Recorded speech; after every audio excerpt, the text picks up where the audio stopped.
TDP senior నేత బుద్ధ వెంకన్న అసలు టీడీపీలో ఉంటారా లేదా అన్నది ఇప్పుడు సర్వత్రా చర్చనీయాంశంగా మారింది. ఎందుకంటే మొన్న విజయవాడ ఎంపీ కేశినేని చిన్ని బర్త్డే వేడుకల్లో పాల్గొన్న బుద్ధ వెంకన్న కొన్ని స్టేట్మెంట్స్ అయితే రిలీజ్ చేశారు. తన ఆవేదన వెలుగుచ్చారు. అదే వేదికగా తనకు నమ్ముకున్న కార్యకర్తలకు తమ ప్రభుత్వం వచ్చినా ఎక్కడ కూడా న్యాయం జరగడం లేదంటూ, అన్యాయమే జరుగుతుందంటూ కూడా ఆవేదన వెలిబుచ్చినటువంటి పరిస్థితి.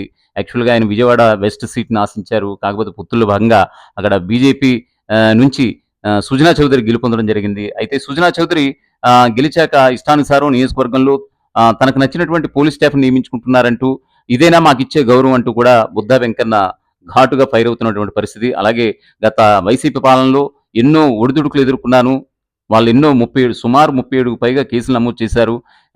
పార్టీ అధినేతగా చంద్రబాబు తనకి ఇచ్చే విలువ ఇదేనంటూ కూడా ఆయన పరోక్షంగా చంద్రబాబుపై కూడా విమర్శలు ఎక్కుపెట్టినటువంటి సందర్భాన్ని కూడా మనం గుర్తు చేసుకోవాలి.